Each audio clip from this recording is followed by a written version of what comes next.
Welcome to AI Deen Vision. In today's video we are diving deep into the legendary life of Sultan Salahuddin Ayyubi, one of the most revered leaders in Islamic history. Known for his military brilliance and unwavering commitment to justice, faith and unity, Salahuddin's legacy continues to inspire Muslims around the world. From his strategic intelligence network to his remarkable victory at Jerusalem, we'll explore the intricate details of his campaigns, the enemies he faced, and the lessons that can guide us today. Stay tuned for a journey through history that teaches us the true essence of leadership, resilience, and righteousness.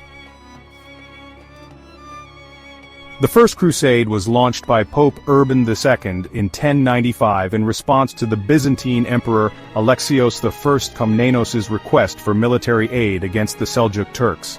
However, its scope quickly expanded into a larger religious mission aimed at reclaiming Jerusalem and other holy sites in the Levant for Christianity. By the late 11th century, the Muslim world was politically fragmented. The Seljuk Turks controlled vast territories, but were often engaged in internal disputes. This disunity, combined with the loss of Anatolian territories by the Byzantine Empire, provided the opportunity for the Crusaders to launch their campaign. The call to arms was met with fervor across Europe, as knights and commoners alike were promised spiritual rewards, including the remission of sins.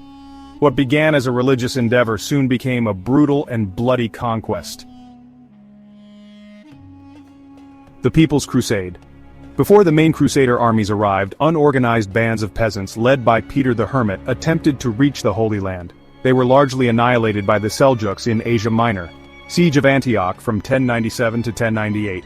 The Crusaders captured Antioch after a grueling siege, marking their first significant victory. Siege of Jerusalem in 1099. In July 1099, the Crusaders breached Jerusalem's walls and committed a massacre, slaughtering Muslims and Jews indiscriminately.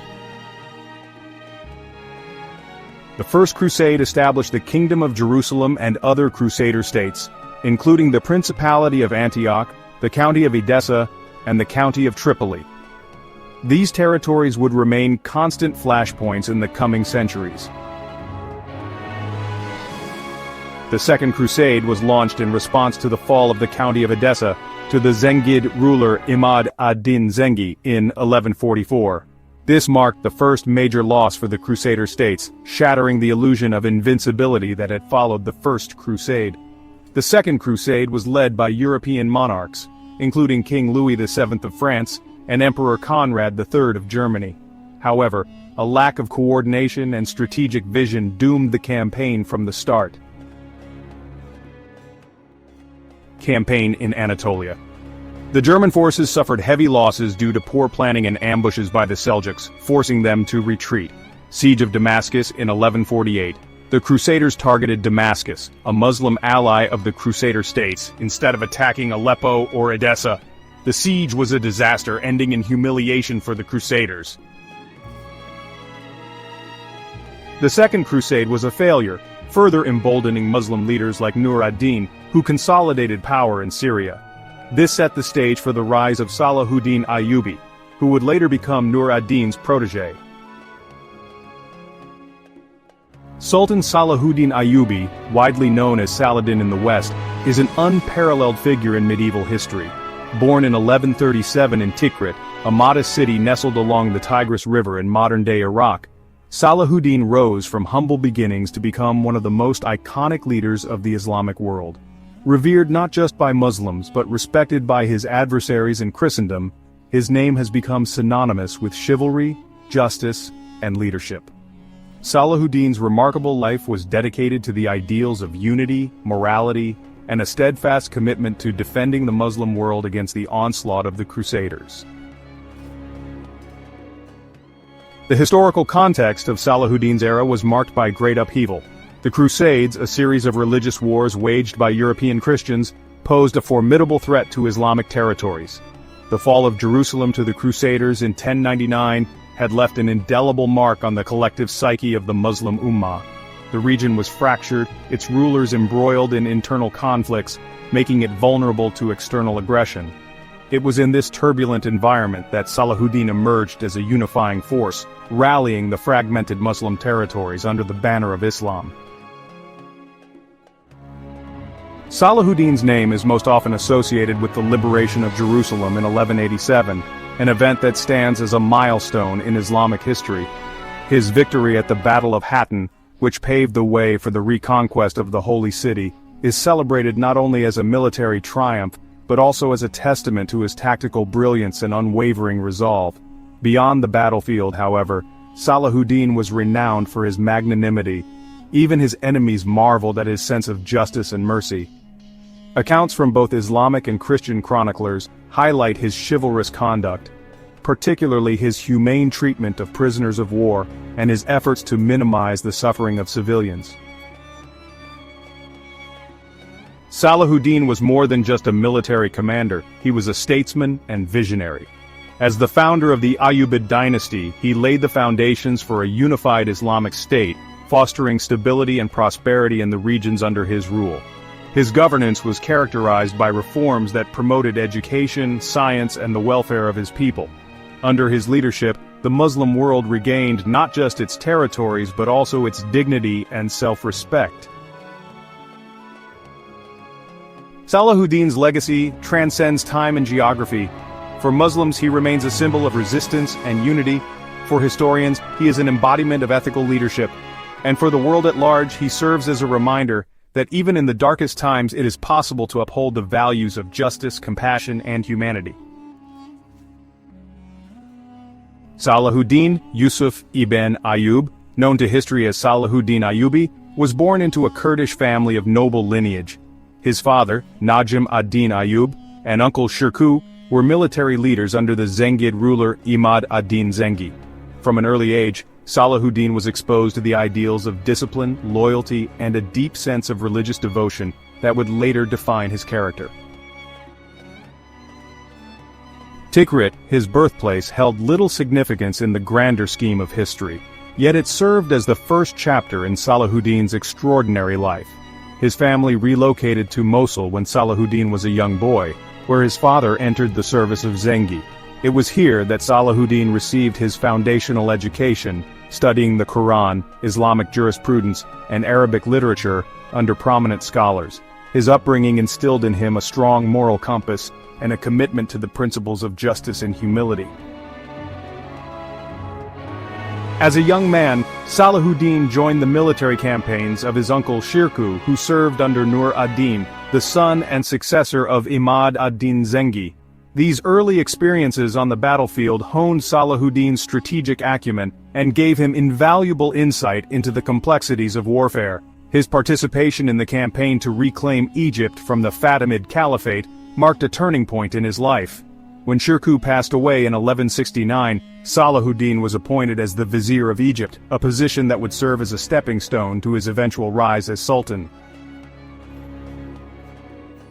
Despite his growing power, Salahuddin remained a man of humility and faith. His loyalty to Nur ad-Din was unwavering, and he worked tirelessly to stabilize Egypt while upholding the Sunni Islamic principles that had guided his predecessors. Following the death of Nur ad-Din in 1174, Salahuddin began to consolidate his power, uniting the fragmented Muslim territories under his rule. His ascension as the leader of the Muslim world was not the result of ambition but rather a necessity born of the circumstances. The Muslim Ummah needed a leader who could restore its strength and dignity, and Salahuddin rose to the occasion. Salahuddin's rise to power in Egypt marked the beginning of one of the most significant periods in Islamic history. After the death of his uncle Shirkuh in 1169, Salahuddin assumed the position of vizier under the Fatimid Caliphate.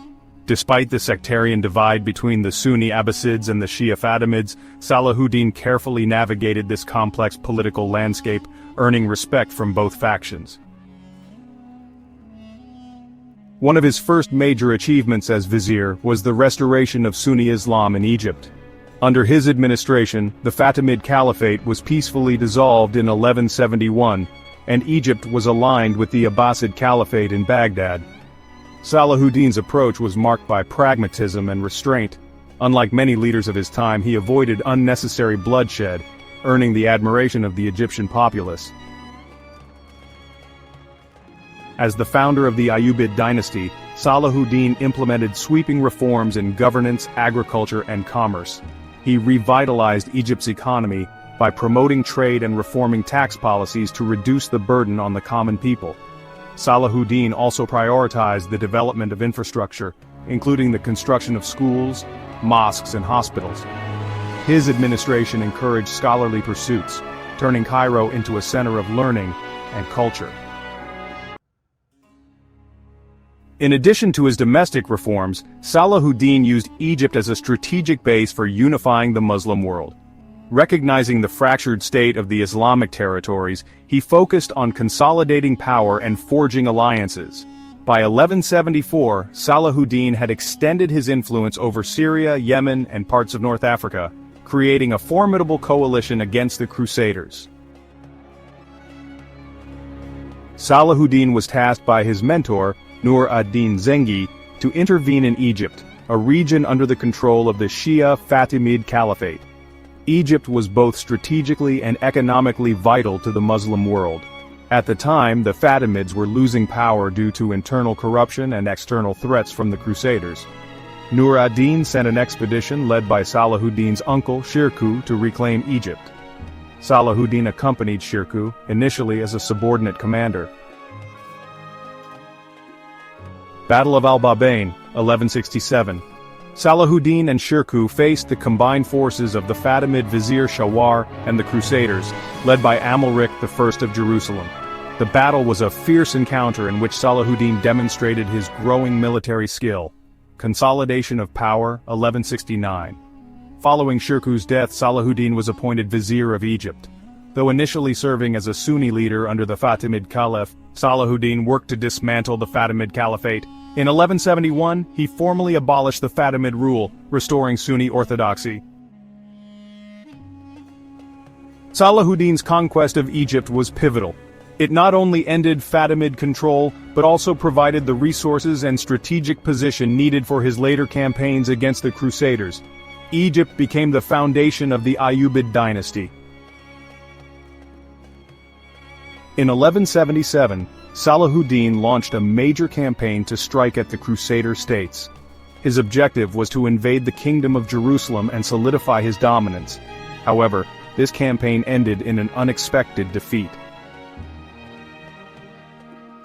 Near the town of Montgisard, Salahuddin's army, fatigued from a long march, was ambushed by King Baldwin IV of Jerusalem and a small Crusader force. Baldwin, despite suffering from leprosy, led his troops with great determination. The element of surprise allowed the Crusaders to overwhelm Salahuddin's forces, resulting in a rare defeat for the Sultan.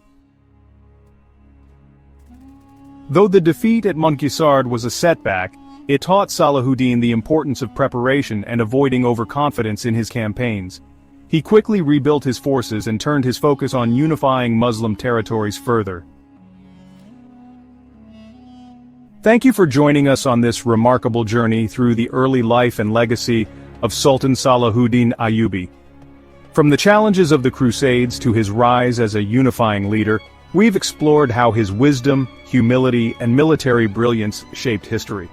As we conclude part 1 of this documentary, we've seen how Salahuddin's early victories and setbacks, including the pivotal Battle of Montgisard, laid the groundwork for his ultimate triumphs.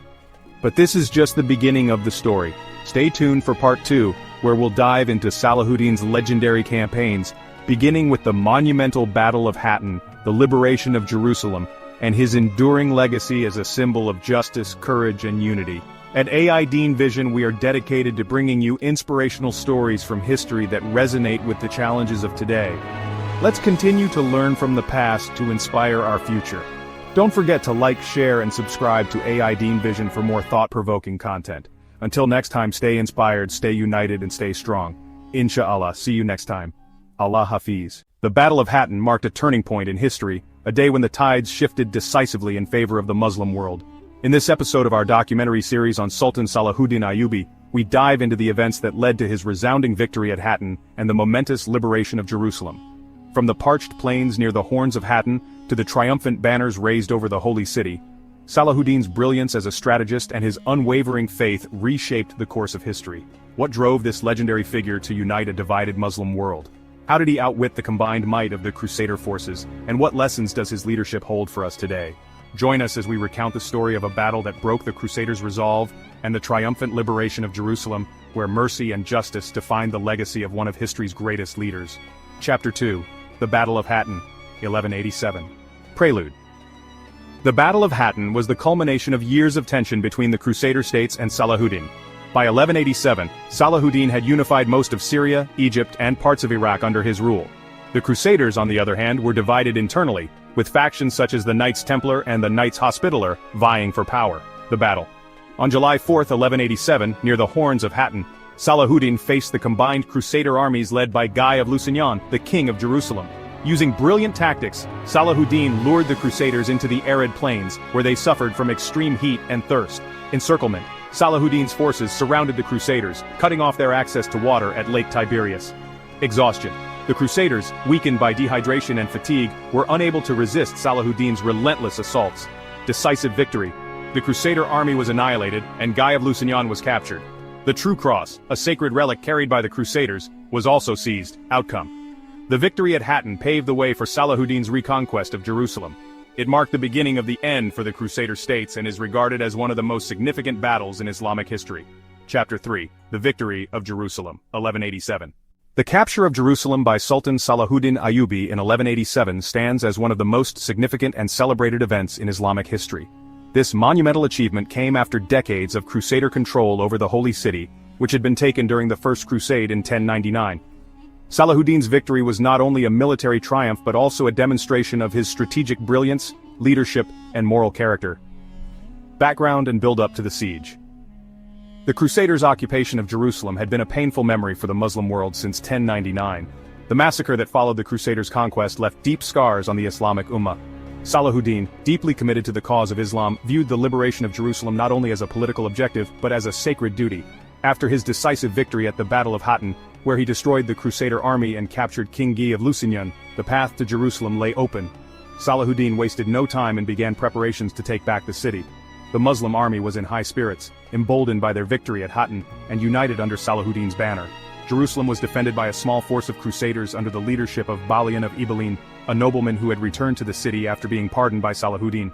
Despite their weakened state, the Crusaders fortified Jerusalem's defenses, determined to resist. The Siege of Jerusalem. Approaching the city, Salahuddin arrived at Jerusalem in mid-September 1187, leading a well-equipped and disciplined army. The city was encircled, and the siege began in earnest. Salahuddin's forces used a combination of traditional siege tactics, including bombardment with catapults, undermining the walls, and continuous assaults to pressure the defenders. Deployment of forces. Salahuddin's army was strategically deployed around the city. He stationed his troops at key points to ensure that no supplies or reinforcements could reach the besieged Crusaders. His engineers constructed siege engines and placed them at critical locations to breach Jerusalem's formidable walls. Initial assaults. Salahuddin's forces launched several assaults on the city's defenses, focusing on the northern and eastern walls. The defenders, despite their inferior numbers, fought valiantly, repelling many attacks. However, the Crusaders were stretched thin, and their resources began to dwindle. The turning point. The turning point in the siege came when Salahuddin's engineers successfully breached a section of the city's outer wall near the Tower of David. This breach exposed the Crusaders to greater pressure, forcing them to retreat to the inner defenses. The Muslim forces intensified their attacks while the defenders became increasingly desperate. The negotiations. Realizing that further resistance was futile, Balian of Ibelin sought an audience with Salahuddin to negotiate terms of surrender. Balian appealed to Salahuddin's sense of justice and mercy, pointing out the inevitability of the city's fall and requesting clemency for the civilian population. Salahuddin, true to his reputation as a compassionate and just leader, agreed to spare the lives of the city's inhabitants. However, he imposed a condition: those who wished to leave Jerusalem had to pay a ransom. The terms were as follows: men, 10 dinars, women, 5 dinars, children, 2 dinars. For those unable to pay, Salahuddin personally ensured that many were released without ransom. He even allocated funds from his treasury to free thousands of poor residents, demonstrating his magnanimity. The liberation of Jerusalem. On October 2, 1187, the city of Jerusalem officially surrendered to Salahuddin.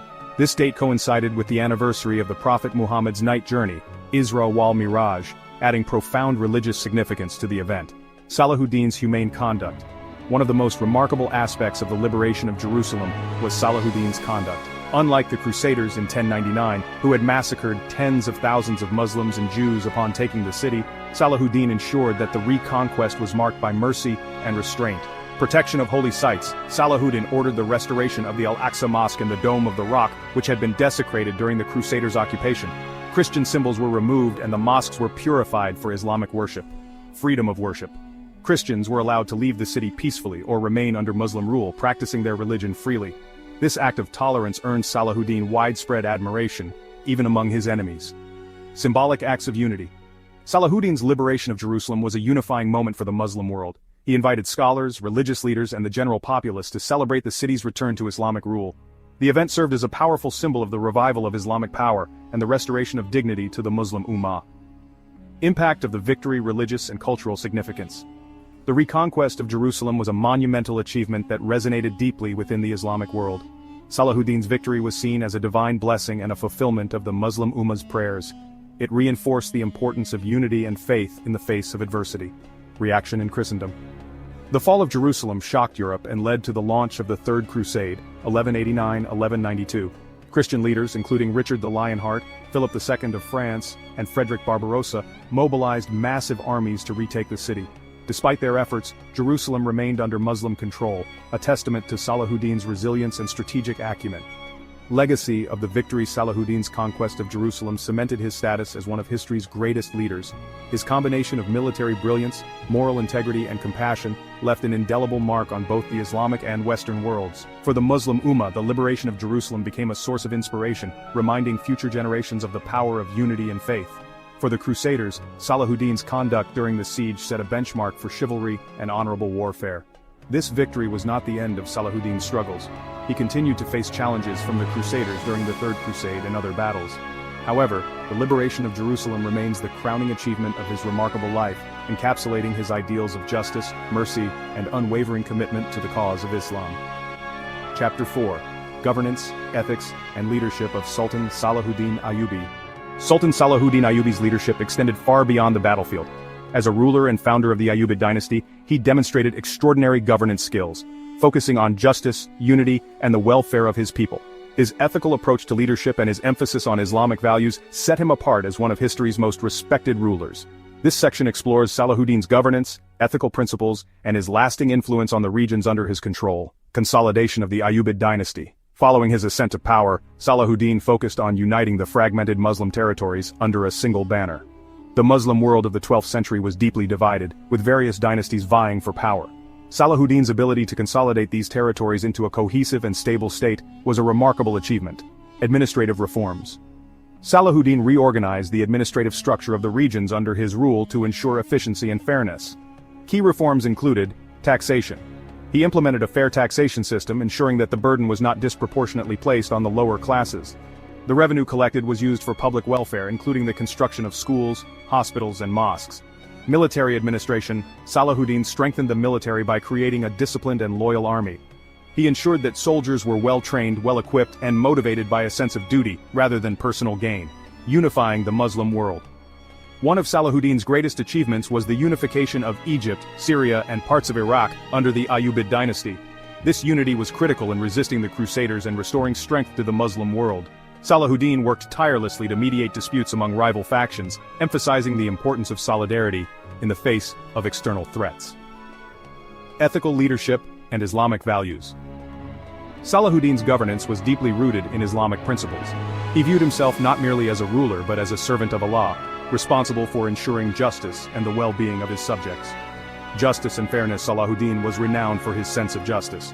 He ensured that all his subjects, regardless of their religion or social status, were treated fairly. Courts were established to address grievances, and corrupt officials were held accountable. His impartial approach earned him the respect of both Muslims and non-Muslims alike, compassion and mercy. Even during times of war, Salahuddin displayed unparalleled compassion. His humane treatment of prisoners, including high-ranking Crusader knights, became legendary. For instance, after the Battle of Hattin, Salahuddin spared King Guy of Lusignan and many other Crusader nobles, despite their role in the conflict. Promotion of education and knowledge. Salahuddin was a patron of education and knowledge. He established numerous madrasas, Islamic schools, and centers of learning throughout his realm. These institutions became hubs of intellectual activity, contributing to the revival of Islamic scholarship. Subjects such as theology, law, medicine, and astronomy flourished under his patronage. Public welfare and infrastructure. Salahuddin's commitment to the welfare of his people extended to the development of infrastructure and public services, hospitals and healthcare. He established hospitals, known as Bimaristans, which provided free medical care to all, regardless of their background. These institutions were staffed by some of the best physicians of the time, and became models for healthcare in the medieval world. Water supply and sanitation. Recognizing the importance of clean water, Salahuddin initiated projects to improve water supply and sanitation in major cities. Public baths and water fountains were constructed, benefiting both urban and rural populations. Architectural projects. Salahuddin oversaw the construction of several mosques, madrasas, and fortifications. The Citadel of Cairo, one of his most famous projects, remains a testament to his vision and architectural legacy. Diplomacy and relations with non-Muslims. Salahuddin's ethical leadership extended to his interactions with non-Muslim communities. He ensured that Christians and Jews living in his territories were allowed to practice their religions freely. His tolerance and inclusivity set an example for coexistence in a time often marked by sectarian conflict. Treaties and alliances. Salahuddin was a skilled diplomat who understood the importance of negotiation. His treaties with Crusader leaders, including King Richard the Lionheart during the Third Crusade, showcased his ability to balance strength with diplomacy. The ideal of leadership. Salahuddin's leadership style was characterized by humility and selflessness. Despite his immense power, he led a simple life, often refusing luxuries and devoting himself to the service of his people. Personal character. Piety. Salahuddin was deeply religious, performing his prayers regularly and seeking guidance from scholars and clerics. Generosity. He was known for his generosity, often distributing wealth to the poor and funding public projects from his own treasury. Humility. Unlike many rulers of his time, Salahuddin avoided arrogance and pride. He treated his subjects with respect and sought their counsel on important matters. Challenges and legacy. Despite his many achievements, Salahuddin faced significant challenges during his reign. These included internal rebellions. Some regions resisted his authority, requiring careful negotiation and, at times, military action to maintain unity. Ongoing crusades. The threat from European powers persisted throughout his life, demanding constant vigilance and preparation. Lasting impact. Salahuddin's governance set a standard for Islamic leadership. His emphasis on justice, unity, and moral integrity continues to inspire leaders and scholars worldwide. His model of ethical governance remains a benchmark for statesmanship in both the Islamic and Western traditions.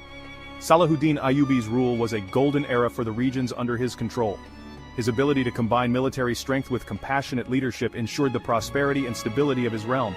More importantly, his example serves as a timeless reminder of the potential for leaders to uphold the values of justice, mercy, and humility, even in the most challenging circumstances.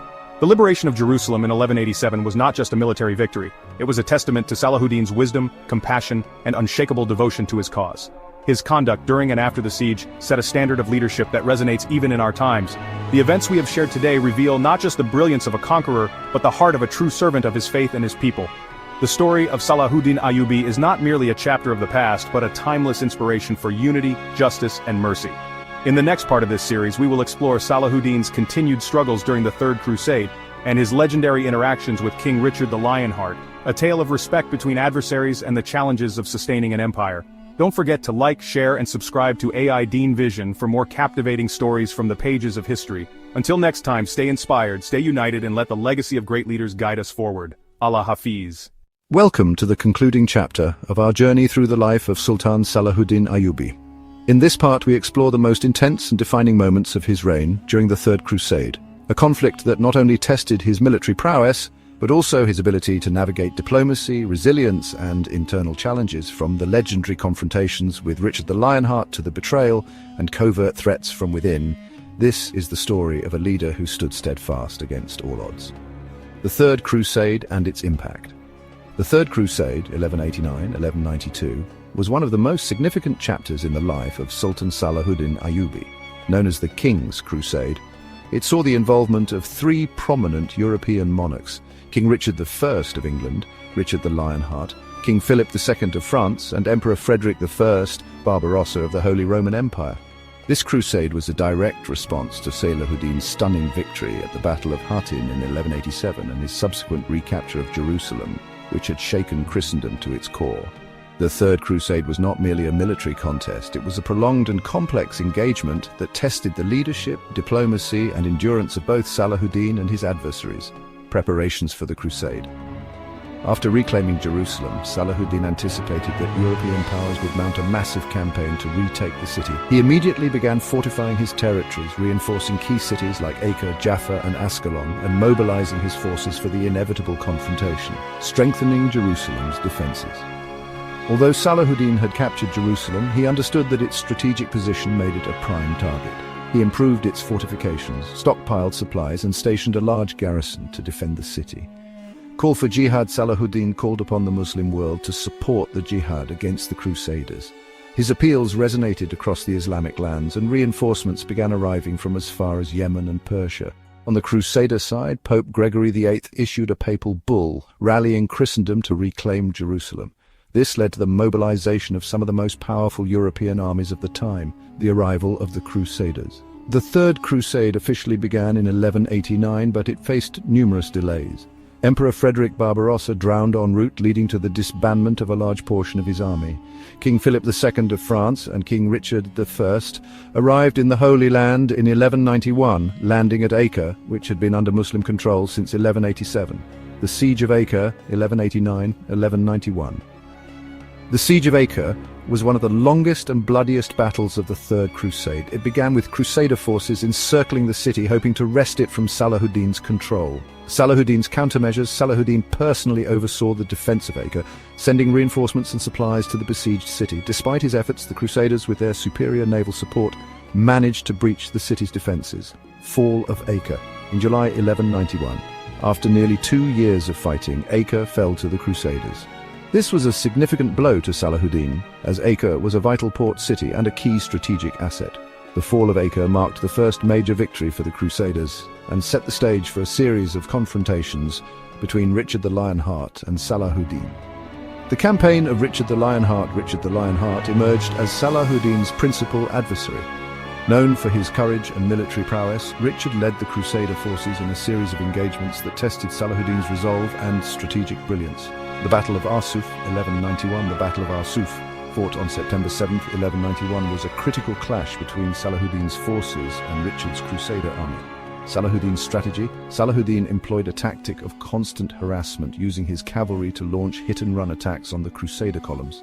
His aim was to wear down the enemy over time. Richard's counterattack. Richard, however, maintained discipline among his troops and launched a decisive counterattack. The Crusaders inflicted significant losses on Salahuddin's forces, forcing them to retreat. Though Salahuddin was unable to secure a victory at Arsuf, he managed to preserve the bulk of his army and maintain control over key strongholds. Diplomatic maneuvers and tactical retreats. Salahuddin understood that a prolonged war against the Crusaders could weaken his position. He began engaging in diplomatic efforts to reach a truce. Richard, too, recognized the futility of a total war, as both sides suffered heavy casualties and neither could achieve a decisive victory. Skirmishes and negotiations. Over the next year, Salahuddin and Richard engaged in a series of smaller battles and negotiations. Both leaders displayed mutual respect, and their interactions became the stuff of legend. Salahuddin's generosity, including his offer to provide medical aid to Richard when he fell ill, earned him admiration even among his enemies. The Treaty of Jaffa, 1192. The Third Crusade concluded with the Treaty of Jaffa in September 1192. The treaty marked a compromise between the two sides. Key terms: the Crusaders retained control of a coastal strip stretching from Tyre to Jaffa. Jerusalem would remain under Muslim control, but Christian pilgrims were granted free access to the holy sites. Aftermath. The treaty was a pragmatic solution that allowed Salahuddin to consolidate his gains while avoiding further bloodshed. Legacy of the Third Crusade. While the Third Crusade did not achieve its primary objective of retaking Jerusalem, it showcased the enduring strength of Salahuddin's leadership. The compromise reached with the Treaty of Jaffa underscored his ability to balance diplomacy and warfare. The mutual respect between Salahuddin and Richard the Lionheart became a hallmark of the Third Crusade, reflecting the chivalric ideals that both leaders embodied. For Salahuddin, the Crusade reaffirmed his status as a unifying force in the Muslim world and a symbol of justice and resistance. His work had a significant impact, but despite his cleverness, Haman underestimated Salahuddin's intelligence network. While the Crusaders often used his intelligence to launch surprise attacks, Salahuddin's foresight, due in part to his own brilliant intelligence officers, would often render these plans ineffective. The Crusaders' traps: women, money, and power. One of the most common tactics used by the Crusaders was manipulation through women, money and power. They understood the fragile political alliances in the Muslim world and often sought to exploit these through deceit and bribery. Women. The Crusaders used the allure of women to destabilize certain regions and undermine Sultan Salahuddin's alliances. It was not uncommon for Crusader forces to send women into the Muslim camp as spies or to seduce influential Muslim leaders to gain valuable information. These women, often working for the Crusaders' benefit, would attempt to create internal divisions leading to betrayal or discontent among Salahuddin's ranks. Money bribery was another powerful tool. The Crusaders, backed by the resources of Europe, would often offer money to local Muslim leaders, mercenaries or soldiers to betray their oath of loyalty. There were several instances where key Muslim figures, particularly lower-ranked soldiers or local leaders, were bribed to either provide false intelligence or abandon their posts during critical battles. Power. The Crusaders also attempted to manipulate power dynamics. By offering positions of influence or threatening to remove them from power, the Crusaders could destabilize Muslim factions and create divisions within the ranks. They often sought to exploit rivalries among Muslim leaders, promising them leadership positions or power in exchange for betrayal. Assassins leader Sheikh Rashid al-Din Sinan and rental killers, perhaps the most infamous group of assassins to target Sultan Salahuddin and the Ayyubid dynasty, were the Hashashin or assassins, led by Sheikh Rashid al-Din Sinan. These assassins, known for their ruthless tactics and shadowy methods, were hired killers who used terror and covert operations to destabilize regimes. Sheikh Rashid al-Din Sinan. Sheikh Sinan was the leader of the Nizari Ismaili sect and the head of the Assassins, a religiously motivated sect known for its deadly operations against political and military leaders. The Assassins operated out of the fortified mountain stronghold of Alamut in Persia, and their influence stretched across the region. Their target was often not just military leaders but also political figures who could threaten their power. Sinan's assassins would often infiltrate enemy ranks and, using poison or daggers, kill leaders or key military figures. Sultan Salahuddin himself was the subject of several assassination attempts orchestrated by the assassins. One such attempt was made during his campaign to reclaim Jerusalem. In these cases, the assassins used their unique ability to infiltrate Muslim, Christian and Jewish circles alike, leveraging secrecy, deceit and terror to strike at the heart of their enemies. Assassins' rental killers' attempts on Sultan Salahuddin's life. The assassins' attempts on Sultan Salahuddin's life were more than just attempts to kill. They were psychological attacks meant to destabilize him. In 1176, Sultan Salahuddin was targeted by the assassins during a campaign in Syria. A well-placed assassin attempted to kill him while he was on horseback, but the attack failed and the would-be killer was captured. Salahuddin's calm and measured response to these threats reinforced his reputation as a leader of immense resilience and focus. The assassins continued their covert operations throughout the Crusader Wars, attempting to eliminate Salahuddin multiple times. These attempts were designed not only to kill but to create chaos and confusion in the ranks of the Muslim armies. Despite these continuous threats, Salahuddin's determination and the loyalty of his closest advisors and soldiers ensured that he survived each attempt. Conflicts with biggest enemies and traitors. Sultan Salahuddin Ayyubi's military campaigns and leadership were not solely shaped by external enemies such as the Crusaders, but also by internal challenges, including betrayal from within his ranks. His ability to navigate both the external and internal pressures played a pivotal role in the consolidation and maintenance of his power. The Crusaders, the ever-present threat.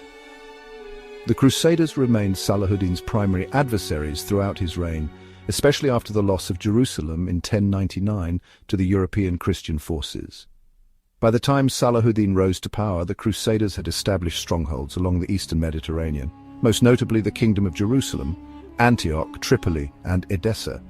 These territories were not just military threats, but symbolic of a broader religious and political battle. The Crusaders, motivated by both religious zeal and the desire for territorial expansion, launched several campaigns to reclaim lands from Muslim rule. Salahuddin's response to the Crusaders was strategic and multifaceted. Internal betrayal, the shadow of treachery. While Sultan Salahuddin Ayyubi faced formidable external enemies, he was not immune to betrayal from within his own ranks. The fragmented nature of the Muslim world, combined with political intrigue and personal ambitions, created fertile ground for treason. Betrayal by local rulers and allies.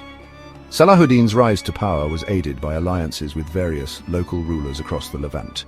However, not all of them remained loyal. Some sought to exploit his rise for their own gain or defected to the Crusaders for promises of wealth and power. The most notable example was Al-Kamil, the Ayyubid ruler of Egypt, who initially pledged his loyalty to Salahuddin but later sought to strengthen his own position by making concessions to the Crusaders. Despite this, Salahuddin's diplomatic and military prowess kept most of his territories under control. Traitors within the ranks. Salahuddin's forces included a diverse group of soldiers, including Kurds, Arabs, Turks, and Persians, as well as mercenaries. Though loyalty to Salahuddin was generally strong, there were instances where individuals sought personal gain. Some were bribed by the Crusaders, while others were motivated by personal grievances. The most significant betrayal came from within the military leadership itself, the case of the assassins' attempts. The Hashashin assassins played a role in undermining Salahuddin's efforts. As mentioned earlier, the assassins, led by Sheikh Rashid al-Din Sinan, made several attempts on Salahuddin's life. The assassins operated using local collaborators, creating internal instability by targeting those close to the Sultan. In these moments, Salahuddin's intelligence network was crucial in foiling these plots and ensuring his safety. The betrayal from these covert operatives only further exemplified the challenges he faced from within. The legacy of Sultan Salahuddin Ayyubi. Sultan Salahuddin Ayyubi's legacy is vast and multifaceted. His military genius, combined with his compassion, leadership, and strategic foresight, secured his place as one of the greatest leaders in history. He successfully united the fractured Muslim world, reconquered Jerusalem, and preserved the dignity of his people in the face of overwhelming odds. However, the struggles he faced were not just against foreign invaders, but also internal challenges of loyalty, betrayal, and division. The Crusaders, with their cunning intelligence and strategic traps, were relentless in their attempts to undermine him. Yet, despite these challenges, Sultan Salahuddin's unwavering commitment to justice and his moral integrity left an indelible mark on history. The lessons learned from his life, particularly the importance of unity, loyalty, and moral leadership, resonate even today.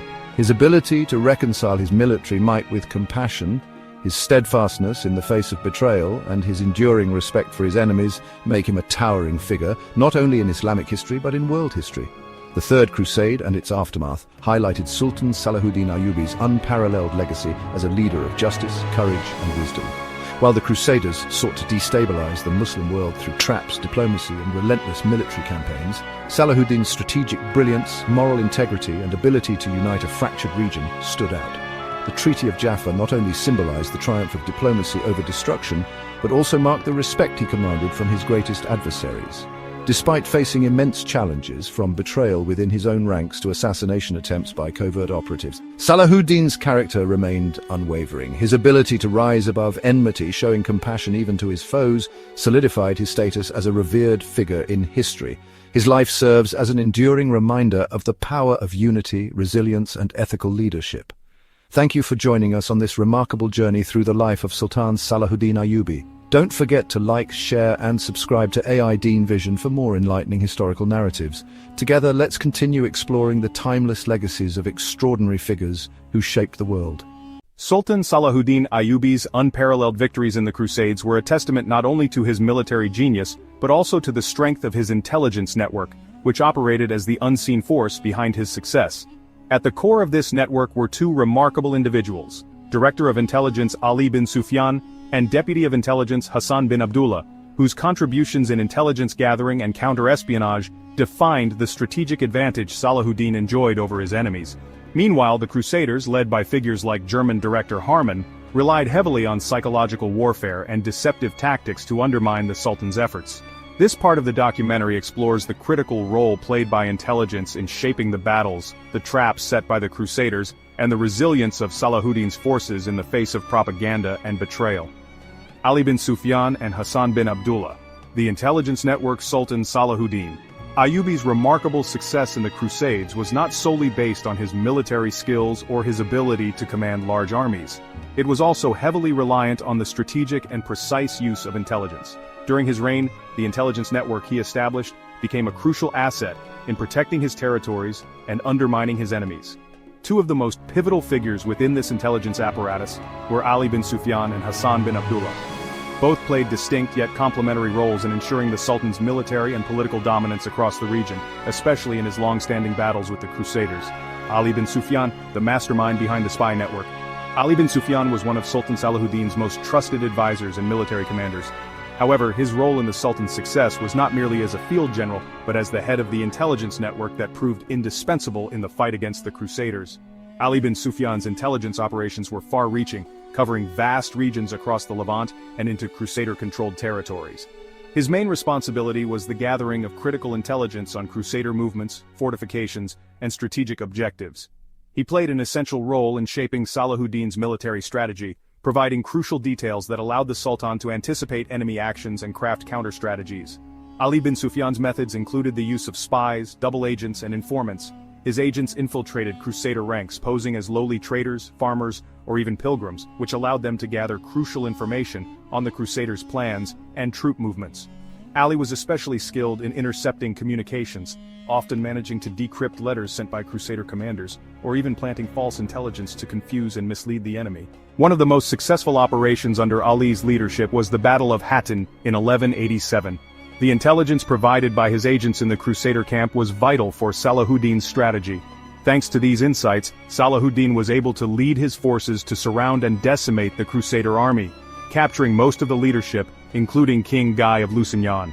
But Ali bin Sufyan's network did not just work against the Crusaders. His efforts extended beyond the battlefield to monitor the activities of potential internal enemies, keeping Sultan Salahuddin informed of dissenters and traitors within his own ranks.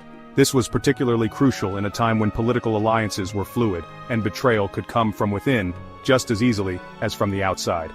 Hassan bin Abdullah, the Deputy of Intelligence. While Ali bin Sufyan managed the broader operations of Salahuddin's intelligence network, Hassan bin Abdullah played a more specialized role as the Deputy of Intelligence. Hassan's strength lay in his acute ability to infiltrate enemy strongholds and gather first-hand information, which made him an invaluable asset to Salahuddin's efforts. Hassan was known for his sharp mind and remarkable ability to track the smallest details, whether it was the movement of Crusader troops or the diplomatic activities of the enemy. His work was particularly important during the siege of cities like Jerusalem and in ensuring that Salahuddin had a clear understanding of the enemy's morale and capabilities. One of Hassan's key strategies was his reliance on local informants, both Muslims and non-Muslims, who were entrenched in enemy territories. His informants were often from the local populations of cities under Crusader control. This allowed Hassan to obtain intelligence on Crusader strategies and even their internal politics, such as the rivalries between Crusader leaders, which would sometimes lead to disunity among their ranks. Hassan bin Abdullah's role was most evident during the siege of Jerusalem. While Salahuddin's forces laid siege to the city, Hassan's spies within the Crusader ranks provided real-time intelligence on their defenses and the movement of reinforcements. This intelligence was critical in ensuring that Salahuddin's forces did not waste time or resources but were able to mount a more effective siege and eventually liberate Jerusalem in 1187. Moreover, Hassan played a key role in monitoring the movements of Crusader relief forces from Europe, ensuring that Salahuddin was always several steps ahead in his preparations. His intelligence was also critical during the Third Crusade, which followed the fall of Jerusalem. Despite the Crusaders' determination to retake the city, Hassan's network provided key details that allowed Salahuddin to continue his defensive campaigns and maintain his stronghold in the region. The role of the intelligence network in key battles. The strategic advantage provided by both Ali bin Sufyan and Hassan bin Abdullah was most evident during the Battle of Hattin, the Siege of Jerusalem, and the Third Crusade. In all of these crucial moments, Salahuddin's military decisions were largely informed by the intelligence provided by these two men. Battle of Hattin, 1187. The Battle of Hattin was a pivotal moment in the Crusades, and it was Ali bin Sufyan's intelligence network that ensured Salahuddin's triumph. His agents had successfully infiltrated Crusader positions, giving the Sultan invaluable insight into their movements and strategies. Salahuddin was able to exploit weaknesses in the Crusaders' formation, leading to a crushing victory that changed the course of the Crusader occupation in the Levant. Siege of Jerusalem, 1187. During the Siege of Jerusalem, Hassan bin Abdullah's network of informants provided critical information about the Crusader defenses and troop deployments within the city.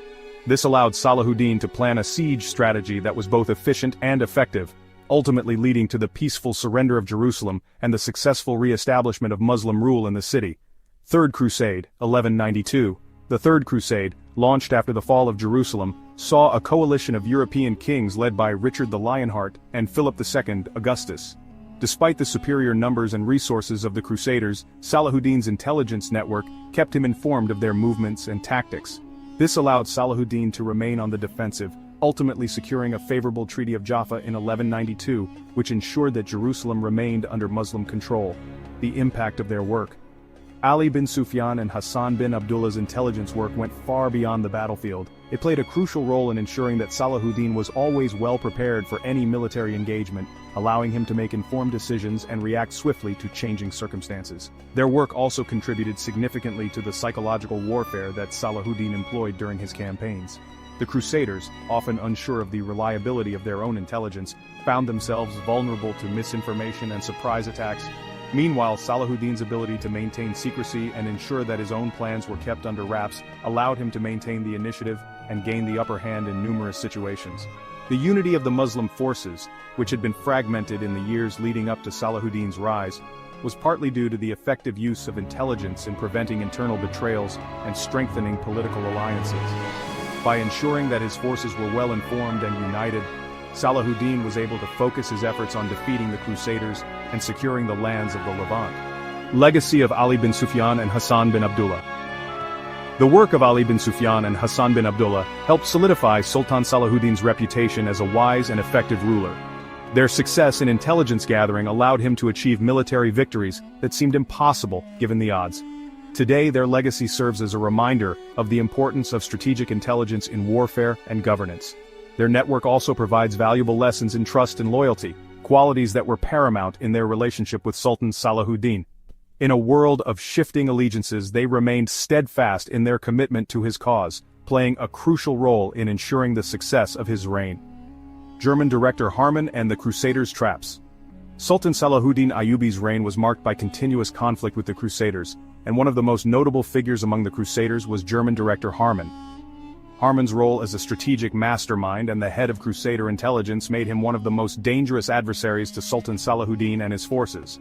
His methods in espionage and covert operations exemplified the cunning and ruthlessness of the Crusader efforts in the Holy Land. However, despite his brilliant strategies and manipulation, Harman's plans were often foiled by the superior intelligence and foresight of Sultan Salahuddin's network. German director Harman, the cunning Crusader strategist. Harman was a key figure in the Crusader intelligence apparatus, known for his sharp strategic mind and the psychological warfare he employed against the Muslims. He was tasked with overseeing a variety of covert operations aimed at undermining Sultan Salahuddin's reign and military campaigns. His primary role was not only to manage direct military engagement, but also to run an extensive network of spies, informants, and double agents, which he utilized to gather intelligence and create disruptions within Muslim territories. Harman's intelligence network was built on the manipulation of local populations, exploiting both their fear and desires. He often used money, power, and promises to sway local leaders and influential figures, particularly in regions under Muslim control. By creating division and mistrust among Muslim leaders and their followers, Harman sought to weaken Salahuddin's influence and undermine his campaigns. He was adept at using local rivalries to his advantage, creating an atmosphere of uncertainty within Salahuddin's ranks. One of Harman's most infamous tactics was to use deceptive diplomacy to trick Muslim leaders into making compromises or diverting their attention from the Crusaders' true intentions. He often manipulated the situation to create false alliances, which diverted Salahuddin's forces from their intended targets, or made them vulnerable to Crusader surprise attacks. His operations involved carefully timed messages, bribes, and political maneuvering that aimed to destabilize the region and create chaos. Crusader traps and the use of money, power, and deceit. Harman's approach to warfare went beyond the battlefield. His intelligence network frequently involved complex deceptive tactics, including the manipulation of local populations through promises of wealth, power, and protection. He would often attempt to sow discord by exploiting divisions within the Muslim leadership, or even within specific factions, ensuring that Salahuddin's forces were scattered or confused when it mattered most. For example, Harman's agents would often infiltrate Muslim camps by pretending to be deserters or traitors seeking protection.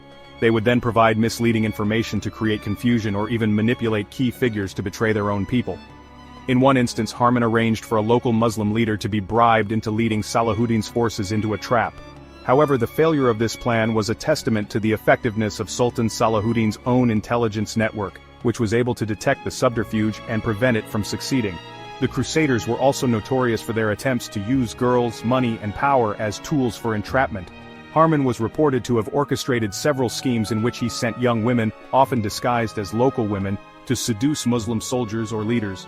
The aim was to gain their trust, gather sensitive information, or, in some cases, influence military decisions through the exploitation of emotions and weaknesses. These traps, however, were rarely successful against Salahuddin's disciplined forces, who were constantly vigilant against such tactics, underestimating Salahuddin, the foiling of Harman's plans. Despite Harman's brilliant strategies and deceptive tactics, he made one fatal mistake: underestimating Sultan Salahuddin's intelligence network. While Harman relied on espionage and manipulation, Salahuddin had his own well-developed network of spies and informants, led by figures such as Ali bin Sufyan and Hassan bin Abdullah, who kept a close eye on the movements of the Crusaders and their deceptive schemes. Salahuddin's forces were often able to foil Crusader traps by acting on the intelligence they received. For example, false information or covert maneuvers planted by Harman's agents would sometimes be detected in advance, allowing Salahuddin to avoid ambushes or counter the Crusaders' attempts at creating chaos within his ranks. Sultan Salahuddin's ability to remain calm and composed, combined with his ability to detect deception, allowed him to stay one step ahead of the Crusaders. One significant example of this was during the Battle of Hattin. Harman, eager to trap Salahuddin's forces, attempted to create disarray within his camp by spreading misinformation and offering bribes to Muslim leaders. However, Salahuddin's well-coordinated intelligence network immediately intercepted these attempts and successfully neutralized them, leading to a stunning victory that destroyed the Crusader forces and ended their control over much of the Holy Land. The impact of Harman's traps and the importance of Salahuddin's intelligence system. Harman's traps had a significant impact on the course of the Crusades, but they were ultimately rendered ineffective by Salahuddin's intelligence system. The Sultan's ability to anticipate Crusader actions, thwart deception, and detect traitors within his own ranks was instrumental in his success against the Crusaders. While Harman's manipulation of local populations and use of deceit was initially effective in destabilizing certain regions, the unity and cohesion within Sultan Salahuddin's forces, fueled by trust, loyalty, and strategic foresight, allowed the Muslims to remain resilient. The success of Salahuddin's intelligence network can be attributed to two key factors: the loyalty and competence of his intelligence officers, such as Ali bin Sufyan and Hassan bin Abdullah, and his own ability to think critically and maintain a calm and rational approach in the face of adversity. The Sultan's leadership was characterized not only by military genius, but also by his wisdom in utilizing intelligence to predict and outmaneuver his enemies. Legacy of German director Harman and the Crusaders' intelligence tactics. The legacy of German director Harman lies in his role as a symbol of Crusader strategy and intelligence tactics during the time of the Crusades. His manipulative techniques, including espionage, deceit, and the exploitation of local populations, serve as a reminder of the complex nature of warfare and the importance of intelligence in both military and political conflicts. Despite the success of his plans, Harman's underestimation of Sultan Salahuddin's intelligence apparatus ultimately led to his failure. In contrast, Sultan Salahuddin's legacy is one of resilience, foresight, and the understanding that military victory is not solely dependent on battlefield prowess, but on the strength of one's intelligence network, strategic vision, and ability to maintain unity among diverse forces. Harman's efforts to disrupt and destroy the Muslim forces through manipulation and deceit highlight the moral and ethical challenges of warfare, but Salahuddin's responses underscore the value of integrity, loyalty, and wisdom in leadership. Types of stories from Crusaders and traitors which weakened Muslim soldiers' faith. Throughout Sultan Salahuddin Ayyubi's reign, the Crusaders and internal traitors within the Muslim ranks employed various psychological tactics and deceptive narratives to undermine the morale and faith of Muslim soldiers. These stories and tactics targeted the faith, loyalty, and resolve of the Muslim forces, attempting to sow discord and create rifts within the ranks. Crusaders' propaganda, spreading doubt and fear. One of the most potent methods used by the Crusaders was the use of propaganda. Crusader leaders, understanding the importance of psychological warfare, spread exaggerated and often fabricated stories about Muslim leaders and their intentions. These stories were designed to weaken the faith of Muslim soldiers and convince them that their leaders, including Sultan Salahuddin, were corrupt, unjust, or untrustworthy. False claims of tyranny. Crusader sources often spread stories that Sultan Salahuddin was a tyrant who oppressed both Muslims and non-Muslims alike. These tales painted him as a man driven solely by power and military conquest, rather than a leader devoted to justice and faith. Such stories were intended to undermine his legitimacy and create doubt among his supporters. Demonizing the jihad. Crusader propagandists also portrayed the concept of jihad in a distorted manner. They depicted it as an unholy war, one that was fought out of vengeance or greed rather than in defense of faith. Such narratives were designed to make Muslim soldiers question the righteousness of their cause. Stories of divine punishment. Crusaders frequently circulated stories about divine retribution, claiming that Muslim forces were suffering defeats due to divine anger over their leaders' actions. These tales often found their way into Muslim camps, with enemies whispering that the disunity or setbacks were signs of Allah's displeasure, causing fear and confusion among the ranks. depicting Muslim leaders as infidels. Another tactic employed was to claim that the Muslim leaders, particularly Salahuddin, had compromised with infidels or had adopted practices that were deemed heretical in the eyes of true Muslims.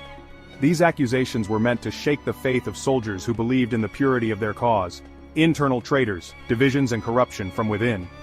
In addition to external threats from the Crusaders, there were internal betrayals that targeted the unity of the Muslim forces. Some leaders and soldiers within Sultan Salahuddin's own ranks were tempted by money, power, or personal grievances. These traitors often spread discontent among the soldiers, weakening their resolve. Bribery and deception. Some traitors were bribed by the Crusaders to spread false stories within the Muslim camps. These stories often involved false promises of safety, wealth, or power if the soldiers were to abandon their posts and switch sides. The Shia-Sunni divisions within the Muslim ranks were also exploited, with certain factions seeking to undermine the unity of the Muslim forces by promoting sectarian strife.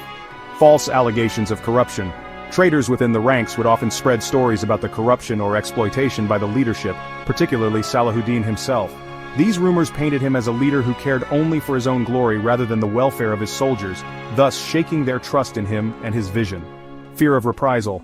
Some traitors used fear as a weapon, telling soldiers that if the Crusaders won, there would be horrific reprisals. They warned that those who fought for Salahuddin would be tortured, killed, or enslaved, thereby sowing doubt about the consequences of continued resistance. The intelligence network led by Ali bin Sufyan and Hassan bin Abdullah stood as a pillar of Sultan Salahuddin Ayyubi's success, showcasing the vital role of strategy and foresight in warfare. Their relentless efforts in gathering critical information and exposing Crusader traps enabled the Sultan to achieve remarkable victories against seemingly insurmountable odds.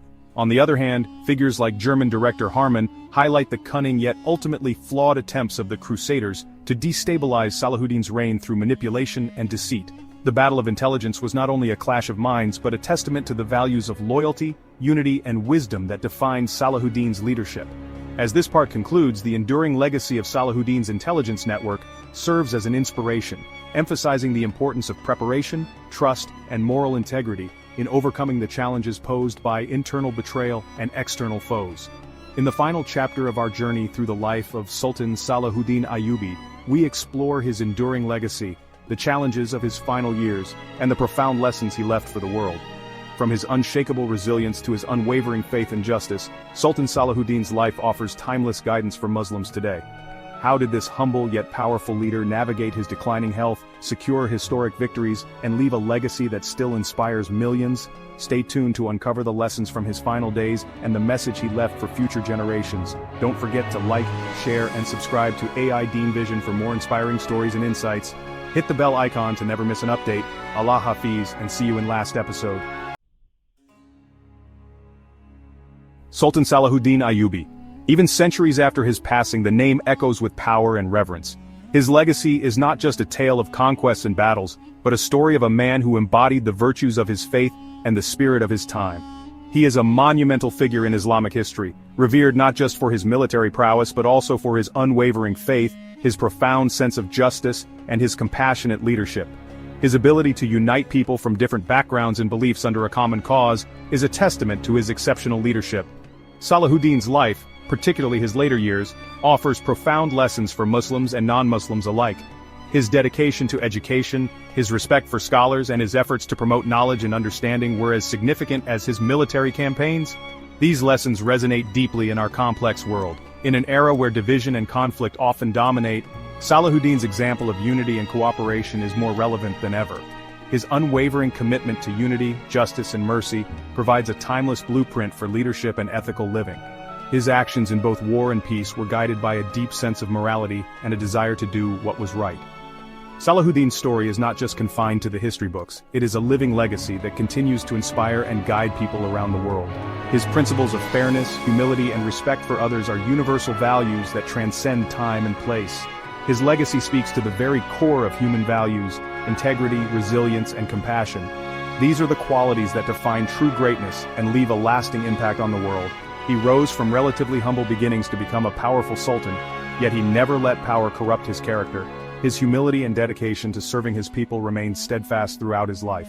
He remained a devout Muslim, a just ruler, and a merciful conqueror. His faith was the cornerstone of his life, guiding his decisions and actions in both personal and public spheres. It is this enduring humanity, coupled with his strategic brilliance, that makes Salahuddin a figure worthy of study and emulation, even today. His life and legacy offer a rich tapestry of lessons that continue to be relevant and inspiring for future generations. By 1190, Salahuddin had ruled as the Ayyubid Sultan for over 2 decades. His reign was a period of significant military and political activity, marked by numerous campaigns to consolidate and expand his empire. The Ayyubid dynasty, under his leadership, became a formidable force in the medieval world.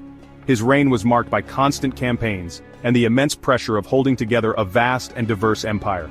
The challenges of governance were immense, requiring not only military prowess, but also diplomatic skill to manage the various ethnic and religious groups within his territories. The weight of leadership took its toll.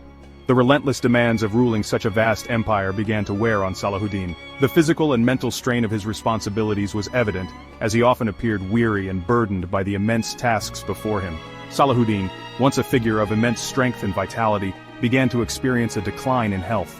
The years of constant campaigning and the stress of leadership had taken their toll on his body. He was no longer the vigorous warrior of his youth. Sources from the time speak of fatigue, bouts of illness, and a growing weariness in the Sultan. Chroniclers noted his frequent illnesses and the visible signs of his declining health. Despite the best efforts of his physicians, his condition continued to deteriorate. Despite these challenges, Salahuddin never allowed his physical ailments to deter him from his duties. He continued to meet with his advisors, plan military campaigns, and govern his empire with the same dedication and commitment that had defined his earlier years. He continued to lead, to strategize, and to dispense justice with the same dedication that had marked his earlier years. His determination to fulfill his responsibilities was unwavering, even as his health continued to decline. His declining health only seemed to amplify his commitment to his people. He saw his struggles as a test of his faith and character, a challenge to be met with patience and resilience. His sense of duty and his devotion to his people never wavered. He viewed his struggles as a test from God, a trial to be faced with patience and fortitude. His faith provided him with the strength to endure his suffering and to continue his work as a leader. This aspect of his life offers a powerful lesson in resilience. Salahuddin's ability to persevere in the face of personal hardship is a testament to his strength of character and his unwavering commitment to his people and his faith.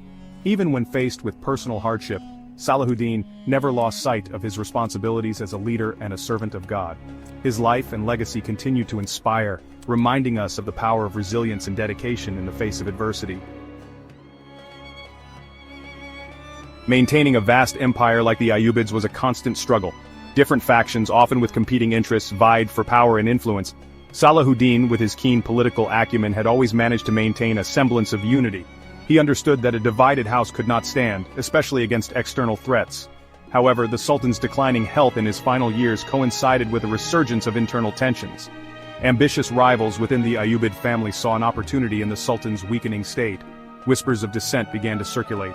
Maintaining unity, a principle Salahuddin held sacrosanct, became an increasingly difficult task.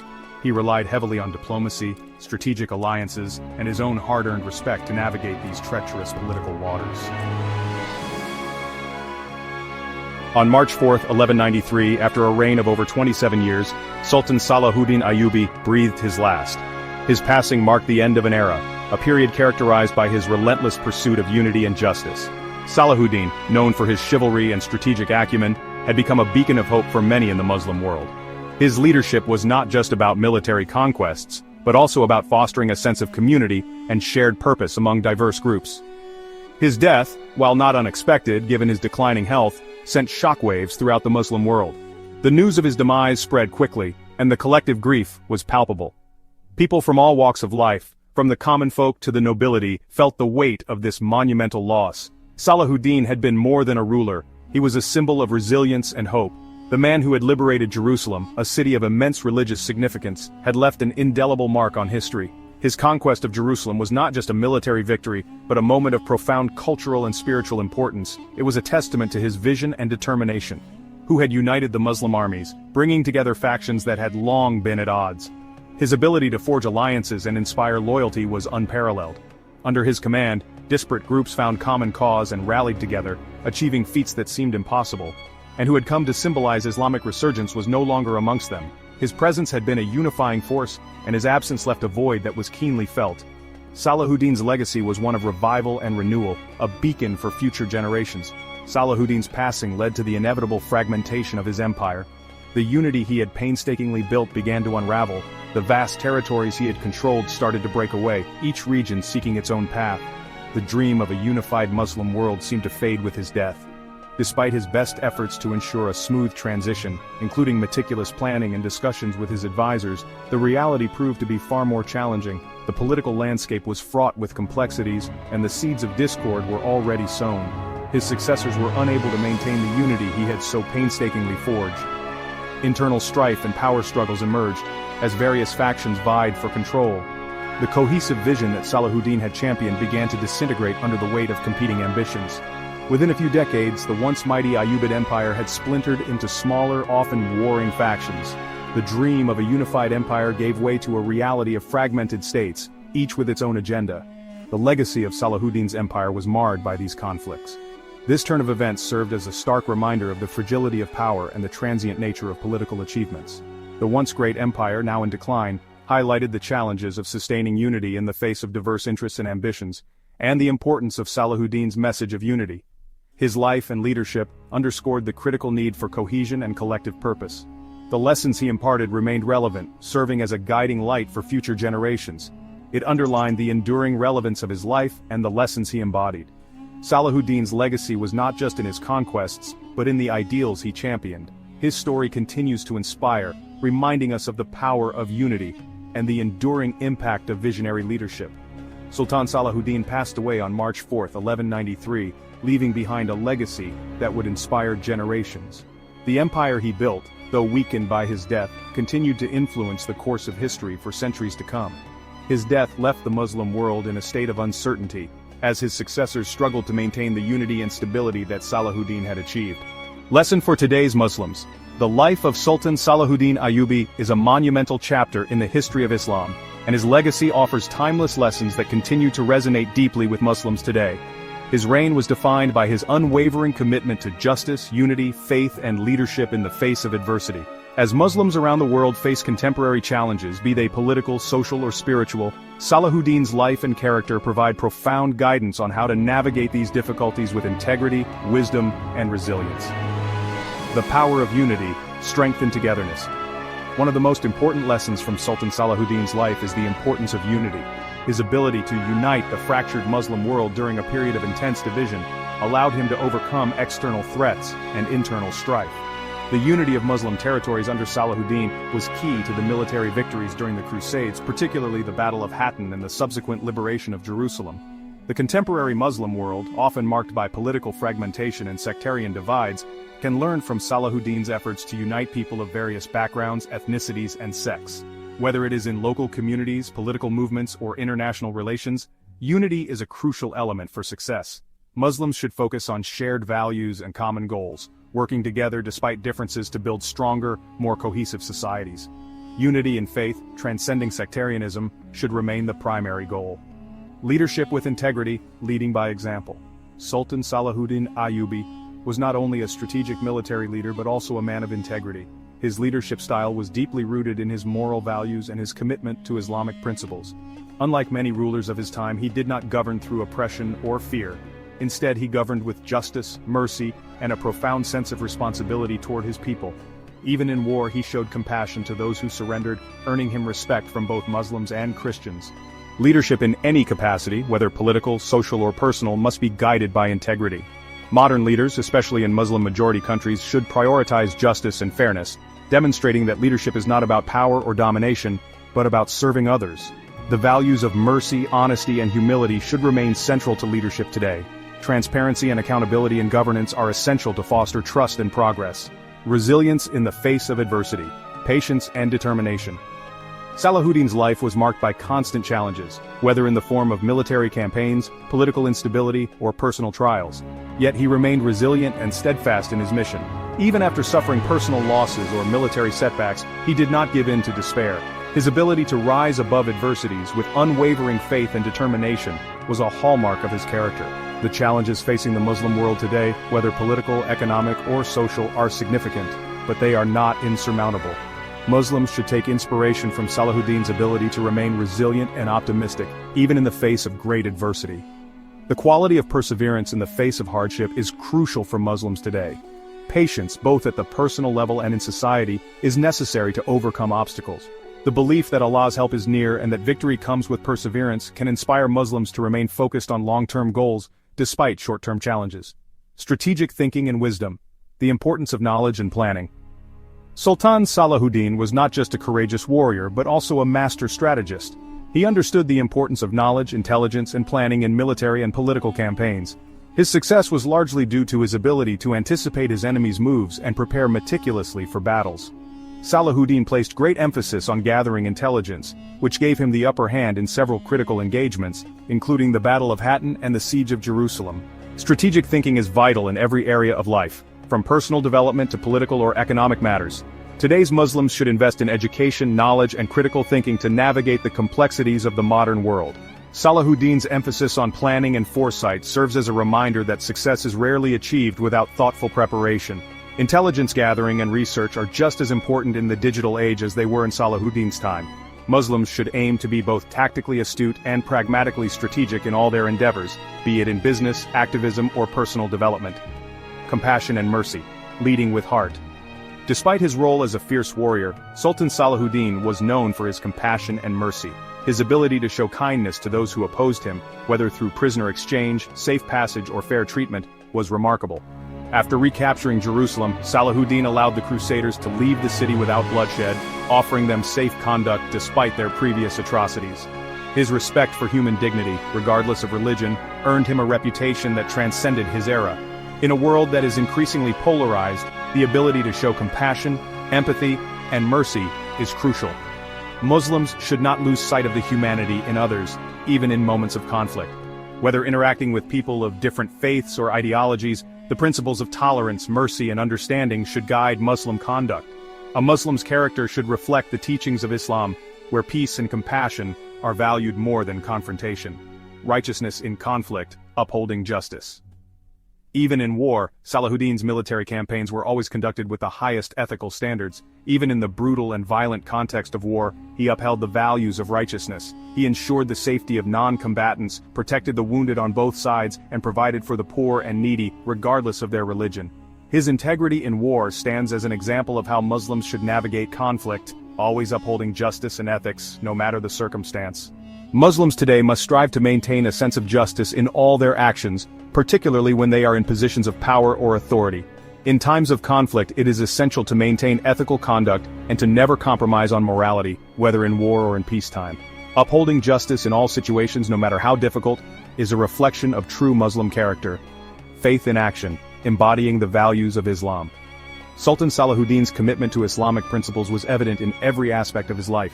He exemplified Islamic values not through speeches or proclamations, but through his actions. Whether it was his devotion to prayer, his humility, or his sense of duty toward his people, Salahuddin embodied the true spirit of Islam. His actions demonstrated that faith is not merely an abstract concept, but a force that should be actively lived out in the real world. Faith is not just a private matter, but something that should manifest in every action. Muslims today should reflect on how their faith informs their daily lives, decisions, and interactions. Islamic principles of honesty, mercy, justice, and service to humanity should guide Muslims in both personal and professional spheres. The life of Sultan Salahuddin Ayyubi offers a profound blueprint for leadership, resilience, strategic thinking, and faith. His legacy reminds Muslims that true strength lies not in military conquests alone but in ethical leadership, mercy, and the ability to maintain unity in the face of adversity. Muslims today, whether in positions of authority or in their personal lives, should strive to follow his example, pursuing justice, promoting unity, upholding integrity, and leading with compassion. By drawing lessons from Sultan Salahuddin's life, character, and legacy, Muslims can confront modern-day challenges with the same wisdom, faith, and resilience that defined one of the greatest figures in Islamic history. Thank you so much for watching today's video on Sultan Salahuddin Ayyubi. I hope you found his life and legacy as inspiring and insightful as I did. If you learned something new or enjoyed the content, don't forget to like, subscribe, and hit the bell icon so you never miss an update from AI Deen Vision. Share this video with anyone who might benefit from these timeless lessons. Allah Hafiz, and thank you again for watching.